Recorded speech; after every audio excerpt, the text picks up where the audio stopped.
Okey, start. Bismillahirrahmanirrahim. Assalamualaikum warahmatullahi taala wabarakatuh. InsyaAllah nama saya Abdul Muiz Rahibi bin Najib Abdul Rahman dan nombor matrik I23106983. InsyaAllah hari ini kita akan membincangkan berkenaan dengan satu tema forum yang membincangkan berkenaan dengan falsafi yang terdapat di dalam media sosial, kesan baik dan buruknya terhadap masyarakat. Sebelum kita berbincang dengan lebih jauh, elok untuk kita perkenalkan beberapa ahli panel kita yang cantik lagi tampan, iaitu yang pertama ahli panel kita saudara Afif. Boleh cik perkenalkan diri? Saya Muhammad Afif Naim bin Muhammad Suhaimi, ahli panel yang pertama. Okey, terima kasih Syed Afif. Seterusnya kita perkenalkan diri bagi ahli panel kita yang kedua, iaitu saudara Hafiz. Boleh perkenalkan diri cik? Okay, Assalamualaikum warahmatullahi wabarakatuh. Nama saya Muhammad Hafiz bin Ratno Hadi. Nombor matrik I23106919. Okey. Terima kasih Cik Hafiz. Seterusnya kita perkenalkan salah satu ahli panel kita yang daripada wanita, iaitu saudari Atira. Boleh perkenalkan diri cik? Assalamualaikum, nama saya Nur Atira binti Yaakob, kan matrik I23106901. Okey, terima kasih diucapkan. Okey, seterusnya untuk kita berbincang dengan lebih lanjut, iaitu berkenaan dengan apakah faktor berlakunya falsafi ataupun apa yang dikatakan dengan jalan penyelesaian kepada falsafi, ataupun apa kesannya terhadap masyarakat. Elok untuk kita tahu sedikit pengenalan berkenaan dengan falsafi. Okey, falsafi ini merupakan salah satu berkenaan dengan kesalahfahaman ataupun satu hujah yang salah yang diberikan terhadap satu hujah, iaitu boleh ditarifkan sebagai cara berfikir yang menyebabkan hujahan palsu dijadikan sebagai hujah yang benar. Jadi itu berlakunya kekeliruan dalam masyarakat. Sebagai contoh, berlakunya kekeliruan berkenaan dengan keagamaan, berlaku kekeliruan berkenaan dengan berita-berita. Sebagai contoh, sekarang kita boleh ditarifkan sebagai satu bentuk fitnah lah dalam satu berita. Okey.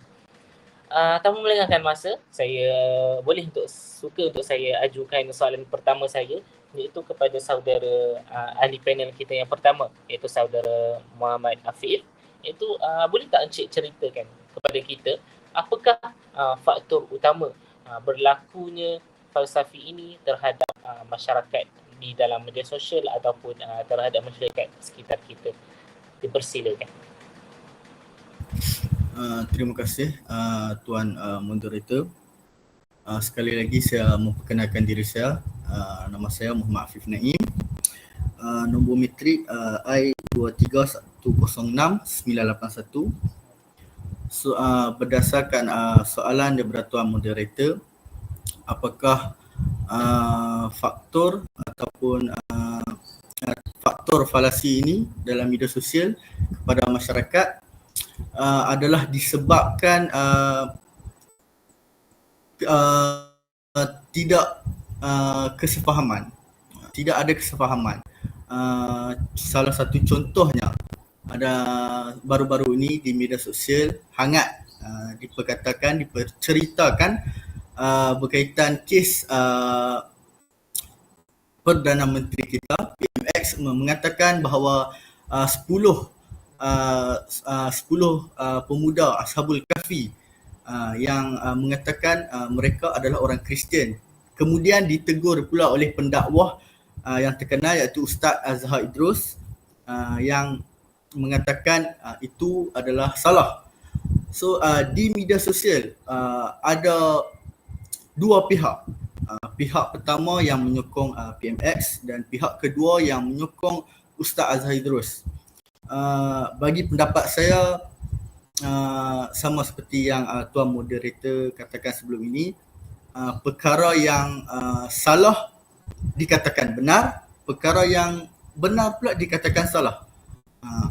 Seperti yang kita ketahui, Ustaz Azhar Idrus ini adalah seorang pendakwah yang sangat pintar, sangat pandailah dalam bab usul fiqh ataupun bab fiqh ini.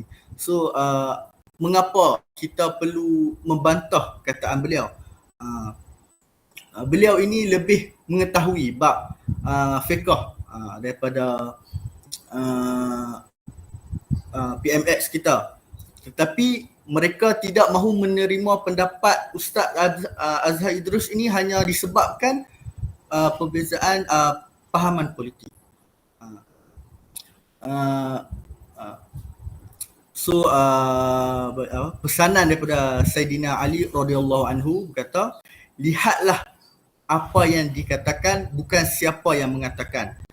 So kita lihat apa yang dia sampaikan daripada ilmu yang dia ada, bukan daripada mana yang dia sokong, daripada apa yang dia pernah buat.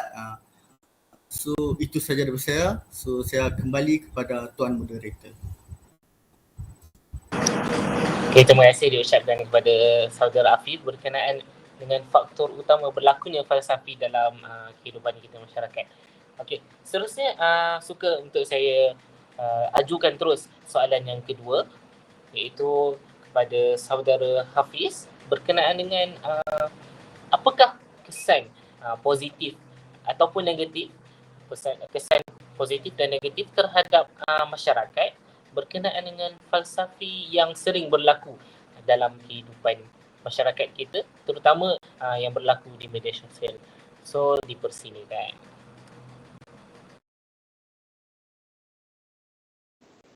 Okay, Assalamualaikum warahmatullahi wabarakatuh.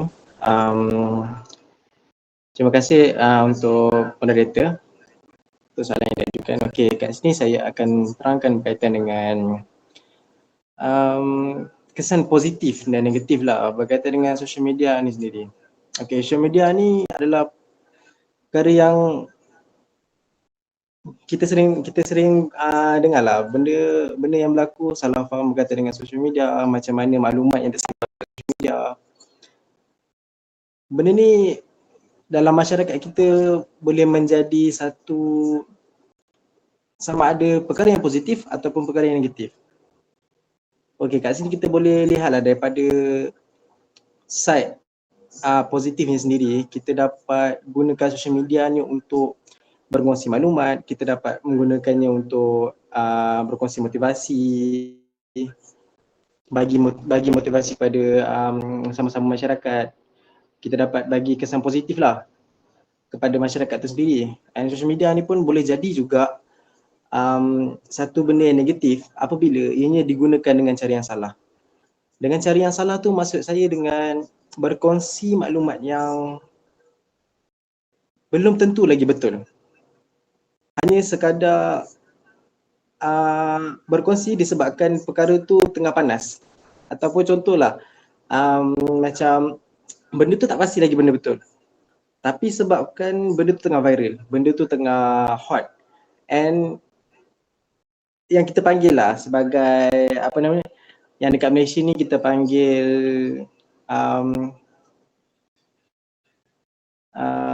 pihak-pihak kat social media ni lah yang selalu share benda negatif ni, macam-macam yang yalah macam-macam Facebook lah cerita dia. And kat sini sebenarnya benda ni boleh rosakkan pemikiran masyarakat tu sendiri sebabkan kita tak mengkaji. Kita hanya tahu share tanpa ada fakta, tanpa tahu yang sebenarnya benda tu bagi kesan tak pada diri kita, bagi kesan tak pada orang lain. And kat sini lah saya nak share berkaitan dengan perkongsian maklumat palsu ni lah. Yang kita boleh cakap maklumat palsu lah sebab dia tak ada fakta and hanya berkongsikan maklumat tu disebabkan benda tu tengah hot. Okey, kat sini lah akta, dia ada akta tau, akta untuk penyebaran berita palsu ni. Okey, kita ada section 505B, kanun kesisaan merangkumi sebaran berita palsu secara bertulis atau lisan. And ada juga manakala section 233 1A, akta komunikasi dan multimedia membabitkan kes sebaran dalam talian. Okey, mereka yang disabitkan dengan kesalahan ni mengikut Seksyen 233 boleh didenda maksimum RM50,000 atau penjara setahun atau kedua-duanya.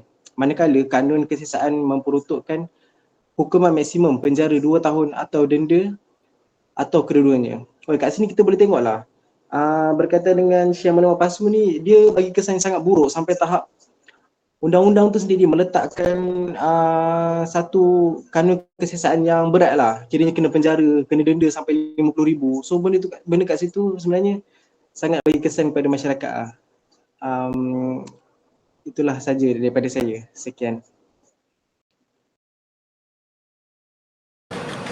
Okey, terima kasih diucapkan kepada ahli panel kita yang kedua, iaitu saudara Hafiz.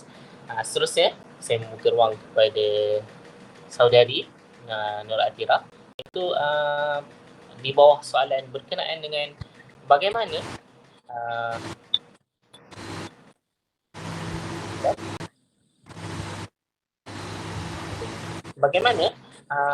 langkah ataupun cara sebagai kita seorang pelajar ataupun kita sebagai seorang masyarakat ataupun siapa pun diri kita, kita berada di kerajaan maupun di mana-mana, apakah langkah yang terbaik ataupun langkah yang sewajarnya untuk kita lakukan untuk kita membantu trust ataupun kita mengurangkan berlaku, maafkan saya daripada awal saya sebut falsafi, tapi yang ini falasi yang berlaku dalam masyarakat yang sekarang adalah menjadi satu topik utama.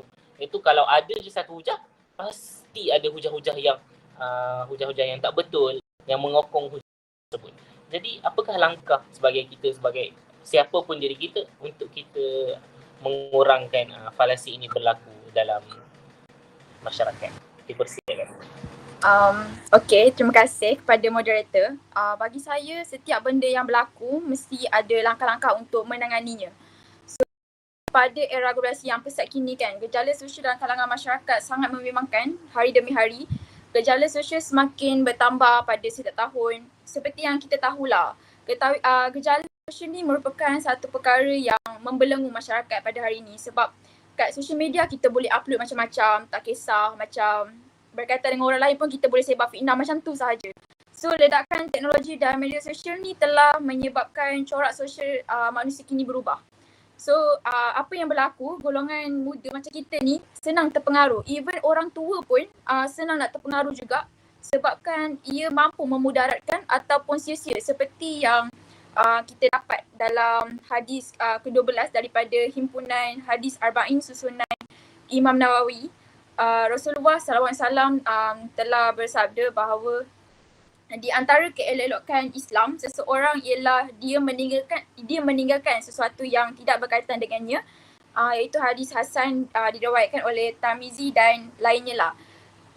Hadis ni membawa maksud kepada seseorang mukmin dikira elok ataupun indah dan tinggi akhlaknya bila kita meninggalkan perkara-perkara yang tidak berfaedah dan benda yang lagu. Sepertinya kita melihat social media, benda yang macam kita tahu benda tu boleh menjatuhkan aib seseorang ataupun keburukan seseorang.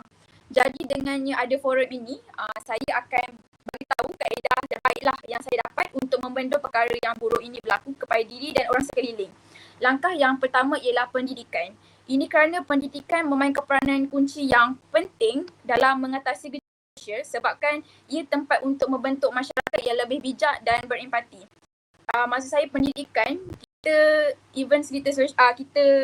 besar sekarang, kita akan start daripada pendidikan sekolah rendah, sekolah menengah, sekolah rendah ataupun tadika ataupun prasekolah adalah tempat mana kita perlu belajar daripada situ bagaimana untuk menerapkan sikap nilai murni.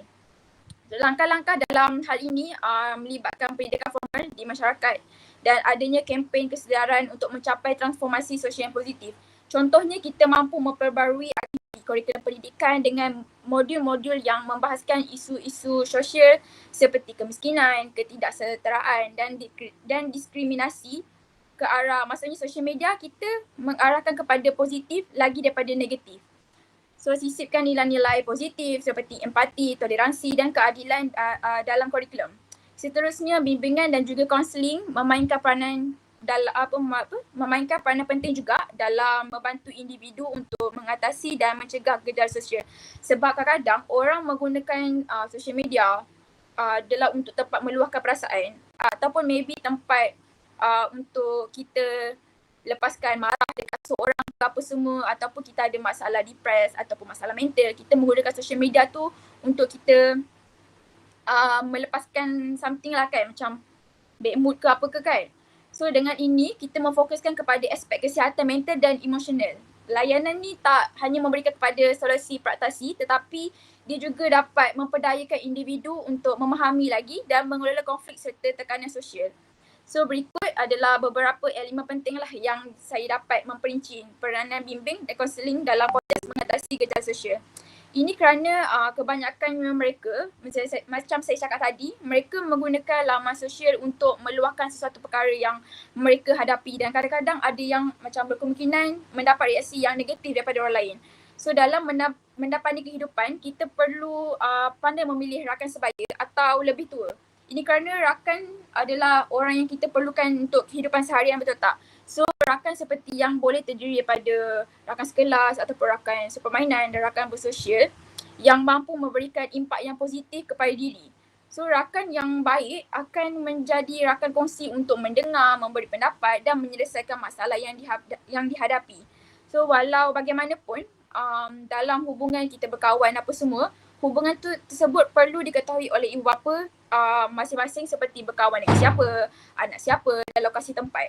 Sebab social media sekarang kan kita boleh kenal siapa-siapa tanpa mak ayah tahu pun. So untuk benda negatif terjadi apa semua, yang falasi apa semua tu, kita perlu keep update dengan mak ayah apa semua. So rakan sosial yang terdiri daripada pelbagai latar belakang yang tidak diketahui asal usulnya berkemungkinan membawa kepada keburukan lah.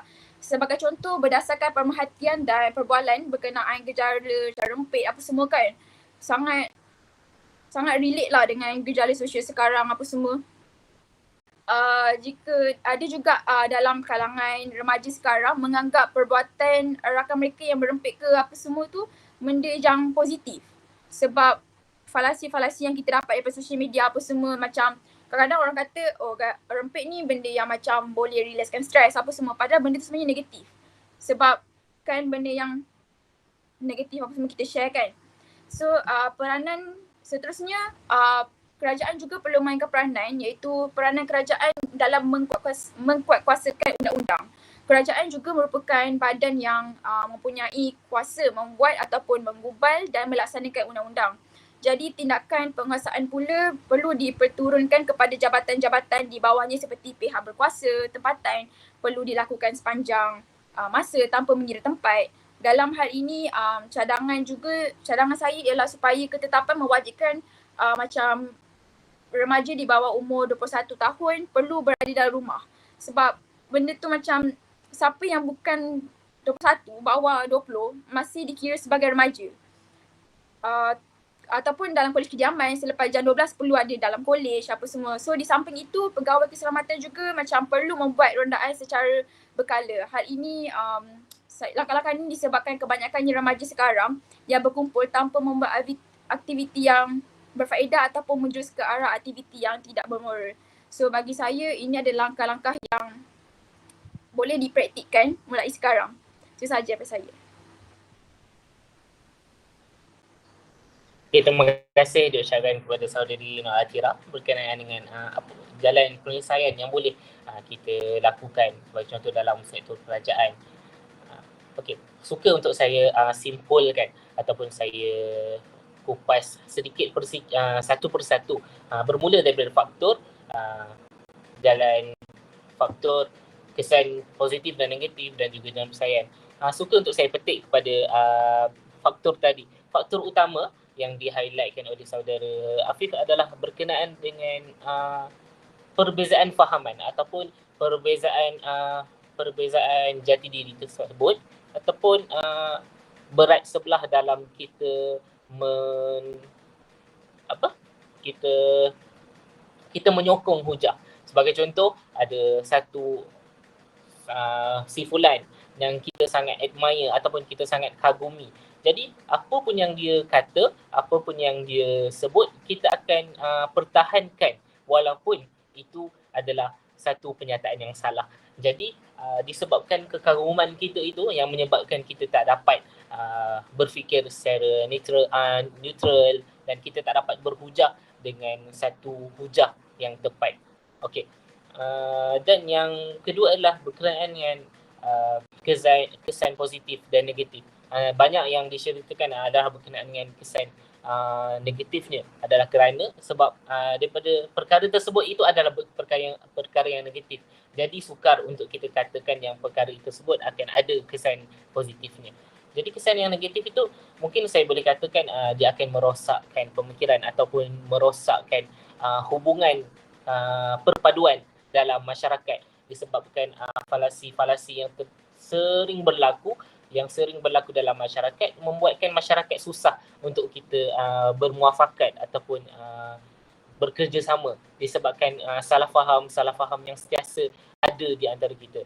Dan seterusnya saya suka untuk ambil berkenaan dengan bahagian penyelesaian iaitu menguatkuasakan dengan lebih ketat berkenaan dengan falasi yang berlaku dalam masyarakat. Sebab kita tahu falasi ini banyak sangat berlaku tapi penyelesaian yang berlaku dalam kerajaan sangat sikit. Kerana tiada yang kita nampak yang membuatkan falasi ini ada tindakan-tindakan yang wajar sekiranya mereka melakukan. Mereka ada tindakan yang berat. Sebagai contoh, kita dah tahu yang falasi ini sekiranya ada yang berlaku, ada penjaranya, ada 50,000 yang perlu dibayar. Tapi banyak kita tak kemukakan kerana mentaliti masyarakat kita sendiri merasakan bahawa itu adalah perkara biasa. Disebabkan kesalahfahaman itu sebenarnya banyak kesan negatifnya dalam masyarakat. Dan satu pesan untuk saya kepada para pendengar, sekiranya ada yang mendengar berkenaan kita, tak kira sekagum apa pun kita terhadap satu individu, perlu untuk kita cari hujah yang membenarkan ataupun hujah-hujah yang benar. Sebab walaupun dia seorang yang hebat, seorang yang ada doktor, PhD, dia tetap juga manusia dan dia tetap juga membuat salah. Jadi kita sebagai manusia yang bijak harus untuk kita cari perkara-perkara yang benar terhadap hujah tersebut. Ini disokong ataupun ini adalah apa yang Allah kemukakan dalam Al-Quran, iaitu dalam surah saya tak pasti surah apa ya. Okey, tapi berbunyi surah Allahumma salli ala Muhammad. Maaf saya tak ingat. Tapi dalam berbunyi ya ayyuhalladzina amanu in ja'akum fasiqun binaba'in fatabayyanu. Ini ya Allah, wahai orang-orang yang beriman, jika datang seorang fasik yang menyampaikan berita kepada kamu, maka selidikilah. Orang fasik di sini adalah bukan kita kata orang Ustaz Azhar Idrus itu adalah orang fasik ke. Tak, kita sendiri pun adalah orang yang fasik. Yang ini orang yang fasik ini adalah orang yang tidak lari daripada perbuatan dosa. Jadi siapa pun dia, selagi mana dia adalah manusia, dia akan melakukan kesalahan. Okey. Dan itu daripada saya. Terima kasih kepada semua ahli panel. Dan saya ucapkan ribuan terima kasih kepada semua pendengar. Minta maaf jika salah silap. Assalamualaikum warahmatullahi taala wabarakatuh.